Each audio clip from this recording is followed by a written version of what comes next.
Hello दोस्तों, dictation start होगी 3 second बाद।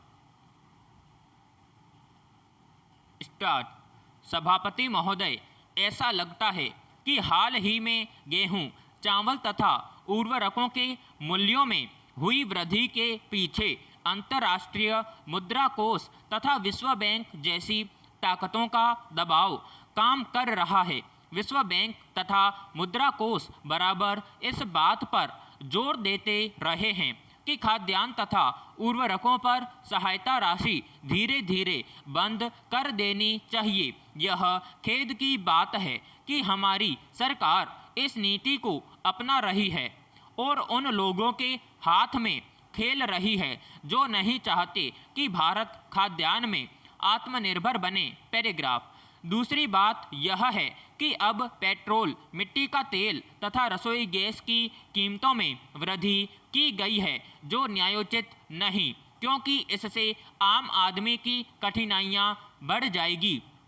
दुनिया भर में कच्चे तेल के मूल्यों में कमी हो रही है। ऐसी स्थिति में भारत में उर्वरकों तथा डीजल पेट्रोल के मूल्यों में वृद्धि करने का कोई भी औचित्य समझ में नहीं आता। सरकार की ऐसी नीतियों से किसान खेत में और उपभोक्ता बाजार में लुट रहा है। उपभोक्ता समझता है कि किसान को आज का मूल्य ज़्यादा मिलने से खाद्यान्न की कीमतें बढ़ रही हैं, लेकिन दरअसल किसान को भी खाद्यान्न की ज़्यादा कीमत नहीं मिल रही है। मसलन गेहूं का बिक्री मूल्य 18 रुपये प्रति क्विंटल बढ़ गया है, जबकि किसान को केवल 5 रुपये प्रति क्विंटल दिए जाएंगे। शेष 13 रुपये प्रति क्विंटल कहाँ जाएगा, समझ में नहीं आता। पैराग्राफ। मेरा सुझाव है कि किसानों को उत्पादन का क्षेत्रवार मूल्य मिले, क्योंकि हर क्षेत्र में जमीन और पानी के अंतर के कारण उपज पर लागत अलग अलग आती है।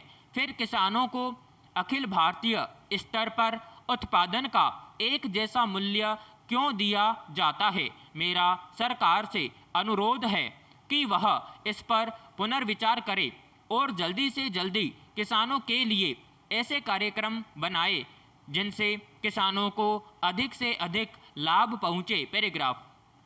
माननीय मंत्री जी, मेरा निवेदन है कि पर्यावरण सुरक्षा के मामले में राज्य सरकारें अपनी जिम्मेदारी सही ढंग से नहीं निभा पा रही हैं। कुछ राज्य सरकारें इस संबंध में दी गई रियायतों तथा अनुदानों का दुरुपयोग भी कर रही हैं। मेरे विचार में कोई भी विकास योजना बनाते समय पर्यावरण का ध्यान अवश्य रखना चाहिए। इससे तालमेल बिठाकर ही योजना बनानी चाहिए। जब श्रीमती इंदिरा गांधी प्रधानमंत्री थी तब पर्यावरण सुरक्षा पर जोर देने वालों को व्यापक आलोचना का सामना करना पड़ता था, यहाँ तक कि उन्हें पाश्चात्य सभ्यता से प्रभावित समझा जाता था। लेकिन अब स्थिति बदल चुकी है। लोगों में पर्यावरण के प्रति काफ़ी जागरूकता पैदा हुई है, लेकिन फिर भी हम इस प्रश्न पर आम जनता को शिक्षित करने की दिशा में पर्याप्त कार्य नहीं कर सके। अतः मेरा अनुरोध है कि सरकार विभिन्न स्थानों पर पर्यावरण पर सेमिनार आयोजित करें। पैराग्राफ। आज नौकरशाही का बोलबाला है। उनका ध्यान सिर्फ एक सफल मॉडल पर ही रहता है। किसी क्षेत्र में अगर कोई एक मॉडल सफल हो गया तो वे उसे हर क्षेत्र में कार्यान्वित करने का प्रयास करते हैं। यहाँ तक कि कुछ राजनीतिक भी इसी ढंग से सोचते हैं। लेकिन मेरा कहना यह है कि विभिन्न क्षेत्रों के लिए भिन्न भिन्न विकास कार्यक्रम वहाँ के पर्यावरण को ध्यान में रखकर बनाए जाने चाहिए। आज स्थिति यह है कि भारत की केवल 11% भूमि पर जंगल हैं।